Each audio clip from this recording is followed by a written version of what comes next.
Hello बच्चों, welcome है आप सभी लोगों को हमारे यूट्यूब चैनल पे। और अगर आप इस चैनल पर नए हैं तो प्लीज़ चैनल को सब्सक्राइब कर लीजिए, वीडियो को लाइक कर लीजिए और बेल आइकन को प्रेस कर लीजिए। आज हम अपनी केस स्टडी करेंगे सरफेस एरिया एंड वॉल्यूम की, जो 2025 में आपको देखने को मिली थी। और इस क्वेश्चन को बड़े ही हम मतलब कम टाइम में और बढ़िया से समझेंगे, क्योंकि क्वेश्चन ज़्यादा हार्ड नहीं है, क्वेश्चन थोड़ा सा आसान ही है ना। अब अगर हम क्वेश्चन को पहले पढ़ लेते हैं, मैं एक बार चेक कर लेता हूँ आपको बिल्कुल कलर वलर सब सही सही से दिखाई दे रहा है, बिल्कुल सही दिखाई दे रहा है भाई। देखो क्वेश्चन नंबर वन क्या क्वेश्चन क्या कहते हैं, इसमें केस स्टडी जो है ये 2025 में आती है। अच्छा, जो केस स्टडी आती है वो बच्चों 4 नंबर में आती है, और हमें 1 और 2 तो मैंडेटरी है इस केस स्टडी में, और थर्ड के ए और बी पार्ट में से हमें कोई सा एक करना है। थर्ड का ए और बी पार्ट मतलब दो दो नंबर के 2 मार्क्स के, और ये 1 1 मार्क्स के, तो 1 और 2 4 मार्क्स हो गए हमारे। चाहे आप 1 और सेकंड कर लो, फर्स्ट एंड सेकंड कर लो, और थर्ड का हमारा बी कर लो, तब भी हमारे 4 मार्क्स हमको मिल जाएंगे। चलिए अब क्वेश्चन को रीड करते हैं। क्या कहते हैं कि a skilled carpenter decided to craft a special rolling pin for the local baker. कह रहा है कि एक कारपेंटर है, वो ना डिसाइड करता है एक टूल बनाना चाहता है, वो रोलिंग बेकर बनाना चाहता है, सॉरी रोलिंग पिन बनाना चाहता है लोकल बेकर के लिए, है ना। कोई आम बेकर होगा उसके लिए, नॉर्मल से कोई बेकर होगा उसके लिए कोई रोलिंग पिन बनाना वो चाहता है। कहता है ही केयरफुली जॉइन 3 सिलेंडर। वो क्या करता है 3 सिलेंडर कल पार्ट को वो ना जोड़ देता है। Would 2 small once on the ends and 1 larger. अच्छा देखो क्या कह रहा है कि वो ना इस तरीके से एक रोलिंग पिन बनाता है। भाई रोलिंग पिन आपको दिखाई दे रहा होगा, ये बेलन ही बना रहा है ना, जो मतलब एक टूल है जिसमें आपकी मम्मी ऐसे रोटियां बनाती है और तुम पढ़ते नहीं है तो वो बजा भी देती हैं। तो भाई वो कह रहा है कि ये ना 2 टूल है, मतलब एक तो सिलेंडर उसने छोटे वाला ले लिया, फिर इसी के साथ पहले बड़े वाला अटैच कर दिया, और इसी के दूसरे एंड पॉइंट को उसने एक छोटे वाला अटैच कर दिया, तो बन गया भाई हमारा, है ना, रोलिंग पिन बन गया हमारा। कहते थे baker loved the rolling pin as it rolled out the. अच्छा, कह रहा है कि जब बेकर को ना अब ये पसंद आ गया, कितने स्मूथ तरीके से रोटी को बना रहा है। ठीक है, चलो अब आगे बढ़ते हैं। यहाँ तक तो उसने ऐसी बात दी थी। कह रहा था length of the bigger cylinder part is 12 centimetre. जो बड़ा सिलेंड्रिकल पार्ट है उसकी जो लेंथ है वो 12 सेंटीमीटर है ना, आपको दिखाई भी दे रही होगी 12 centimetre. And diameter is 7 centimetre, और जो डायमीटर है ना ऐसे वो 7 सेंटीमीटर है। कहता है the length of each smaller cylinder is 5 centimetre. इधर से भी 5, इधर से भी 5, और क्योंकि उसने दिया ही था भाई आइडेंटिकल है, मतलब एक जैसे ही है, तो ये 5 है, ये भी 5 है। फिर कहते हैं जो डायमीटर है वो 2.1 सेंटीमीटर। ठीक है, ये इन्फॉर्मेशन है। अब आते हैं अपने क्वेश्चन नंबर 1। कहते हैं volume of the bigger cylinder find करो। कितना आसान सा क्वेश्चन है भाई, ये हाइट ले लो, इसको इसकी रेडियस निकाल लेना 7/2, हमारा निकल जाएगा। Find the curved surface area of the bigger cylinder भाई 2πr/h, है ना, 2πr से आराम से निकल जाएगा।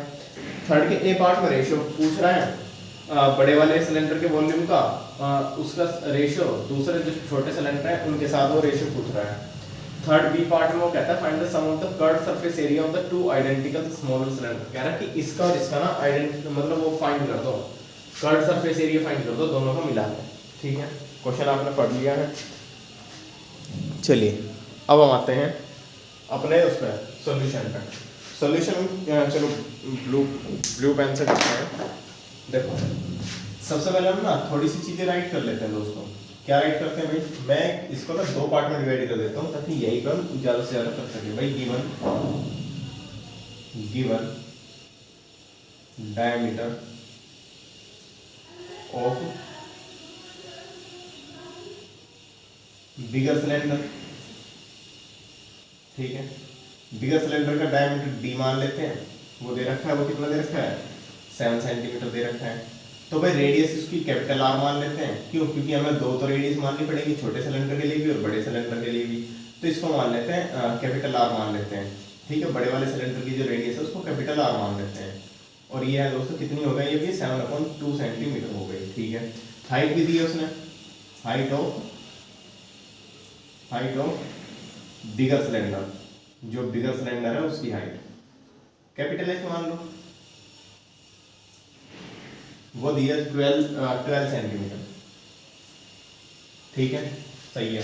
अच्छा, छोटे सिलेंडर के बारे में बोला, उसको भी राइट कर लेते हैं। And diameter of smaller cylinder, तो वो कितना दे रखा है, d इज इक्वल टू वो दे रखा है दोस्तों 2.1 सेंटीमीटर। तो रेडियस क्या होगी, अच्छा इसको ना स्मॉल डी मान लो। क्यों भाई, कैपिटल डी बड़े वाला जो डी है, कैपिटल डी है वो बड़े वाले सिलेंडर के लिए, बिगर सिलेंडर के लिए, एंड जो स्मॉल डी है वो हमने मान लिया, स्मॉल अल्फाबेट है वो हमने मान लिया स्मॉलर सिलेंडर के लिए। तो रेडियस को भी स्मॉल से रिप्रेजेंट कर देते हैं, तो रेडियस ऑफ स्मॉलर सिलेंडर तो कितनी होगी r, तो स्मॉल r जो होगी वो हो जाएगी 2.1/2, है ना। पॉइंट हटा लो, 0 लगा लो, 21/20 हो गई। तो ये आ गया हमारे पास कितना, ये आ गया 21/20 सेंटीमीटर। सही है ना, बिल्कुल सही है। अब आते हैं हम, यहाँ तक तो हमने अपना गिवन राइट कर लिया है। अब आते हैं अपने फर्स्ट पार्ट पे। देखो फर्स्ट पार्ट क्या कहता है, find the volume of the bigger cylinder. भाई volume of bigger cylinder, volume of bigger cylinder. तो भाई बिगर सिलेंडर का वॉल्यूम क्या होता है, पाई आर स्क्वायर एच। लेकिन यहाँ का तो जो आर है वो कैपिटल आर है और एच है वो कैपिटल आर है, मतलब पाई आर स्क्वायर एच।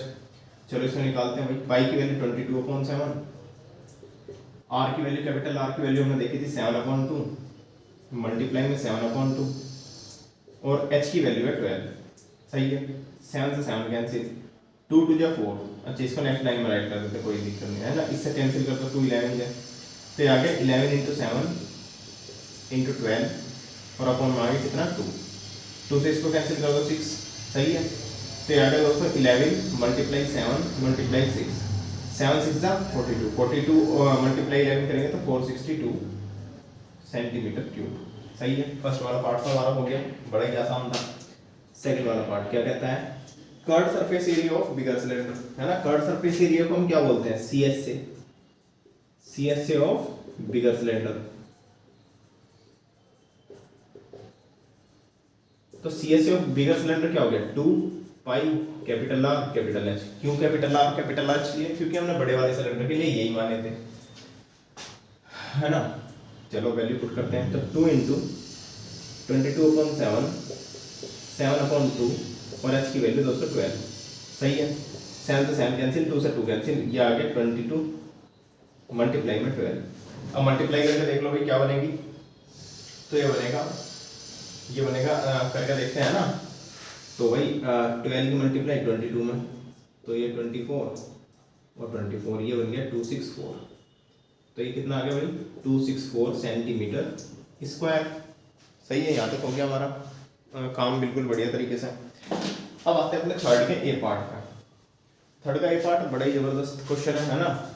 थर्ड के ए पार्ट पर आते हैं, तो थर्ड के ए पार्ट में क्या कहता है दोस्तों, थर्ड के ए पार्ट में कहता है कि find the ratio of the volume of the bigger cylinder part and to the smaller cylindrical part. ठीक है, तुमने 462 तो निकाल दिया, है ना। लेकिन मैं बताऊं ना, इसको हम अगर 462 को लेकर ना चले, हम इससे भी और आसान कर सकते हैं। हम बहुत सारी चीज़ों का ना पहले भी कैंसिल कर सकते हैं। कैसे भाई, चलो देख के बताता हूँ, है ना। जैसे कि थर्ड का ना ए पार्ट हमको करना है, थर्ड का ए पार्ट करना है। कहता है कि वॉल्यूम ऑफ बिगर सिलेंडर और वॉल्यूम ऑफ 2 स्मॉलर सिलेंडर का वॉल्यूम निकाल दो, उसका रेशियो निकाल दो। तो रिक्वायर्ड जो हमारा रेशियो है, मेरी जो भी मैं राइट करूँगा उसको बड़े ही केयरफुली ध्यान से देखना, है ना, बड़े ही ध्यान से देखना। रिक्वायर्ड रेशियो देखो, वॉल्यूम ऑफ बिगर सिलेंडर।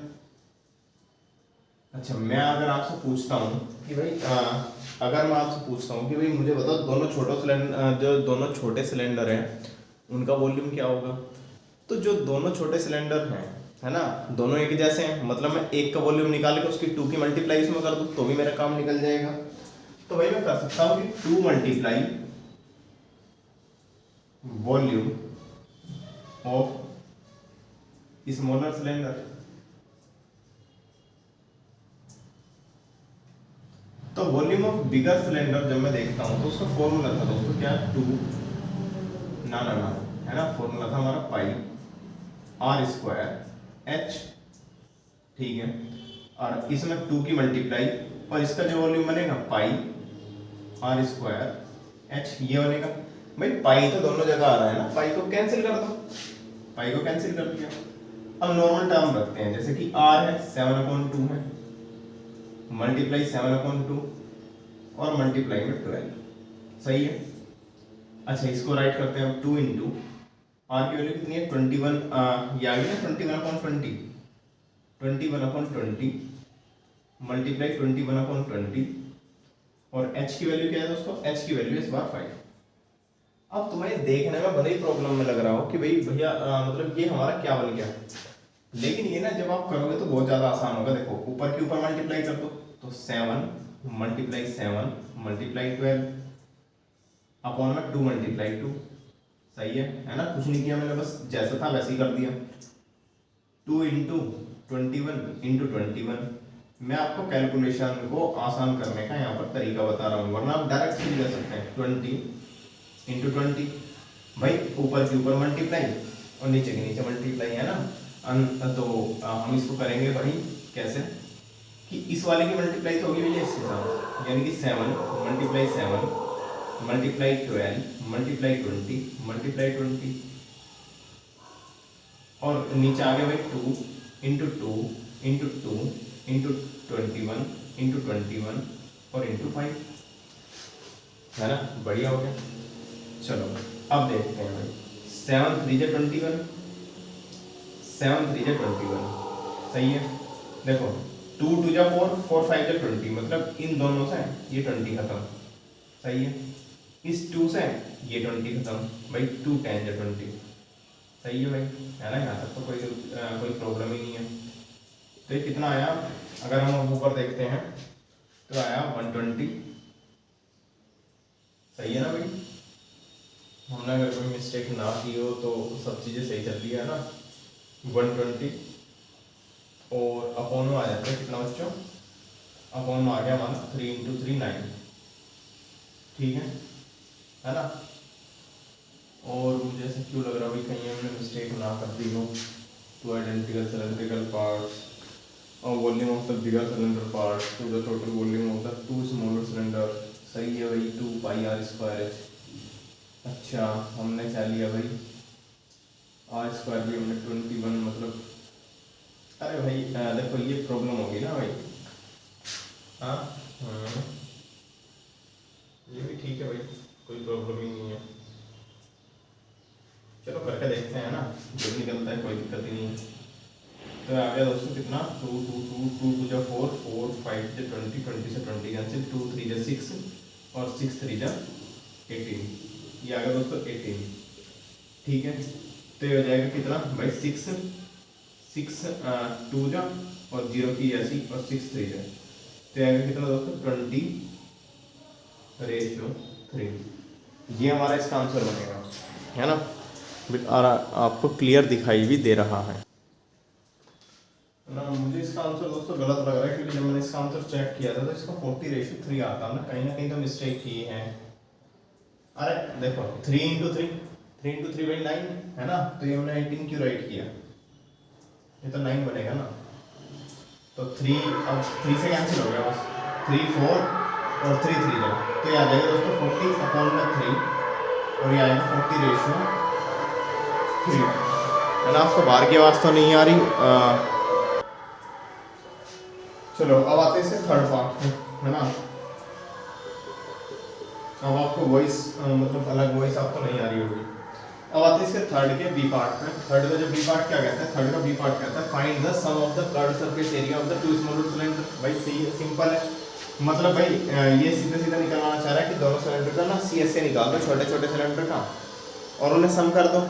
इससे अच्छा ये है कि आप एक को निकाल कर उसकी 2 की मल्टीप्लाई कर दो। तो हम क्या करेंगे 2 मल्टीप्लाई CS से ऑफ, या फिर इसको ना लैंग्वेज में अगर राइट करना चाहो ना तो इसको आप राइट कर सकते हो कि टोटल सरफेस एरिया, टोटल है ना, टोटल कर्व्ड सरफेस एरिया। इसको लिख दो कि इस ये लैंग्वेज बढ़िया रहेगी बिल्कुल कि curved surface area of both smaller cylinder. भाई यही वो हमसे निकलवाना चाह रहा था, है ना। मतलब भैया CSA ऑफ 1 सिलेंडर और उसमें 2 की मल्टीप्लाई कर दो। CSA ऑफ 1 सिलेंडर मतलब भाई 2 इंटू, अच्छा सी एच से क्या होता है पाई 2 पाई आर एच, तो 2 इंटू 2 हो गया 4, पाई की वैल्यू 22/7, आर की वैल्यू कितनी होगी दोस्तों, आर की वैल्यू है इसके लिए 21/20, 21/20 और एच की वैल्यू है 5, है ना, एच की वैल्यू है हमारे लिए इसका 5, सही है। तो देखो दोस्तों अगर मैं इससे कैंसिल करता हूँ 4 5 20 और 5 से 5 कैंसिल, 7 3 21, तो ये आ गया 22 मल्टीप्लाई में 3 और ये आ गया 66 सेंटीमीटर स्क्वायर। उम्मीद है क्वेश्चन समझ में आया होगा, क्वेश्चन इतना हार्ड नहीं था। बस इसके थर्ड के ए पार्ट में हमसे क्या मिस्टेक हो गई थी कि हमने ना 3 3 18 मतलब दिमाग में ही काम नहीं किया होगा, 3 3 तो 9 होता है भाई। तो चलो कोई नहीं, क्वेश्चन हो गया हमारा, बढ़िया तरीके से हो गया, इसको सोल्व कर लेना आप, दोबारा से इस वीडियो को देख लेना, है ना। अब हम बढ़ते हैं आगे।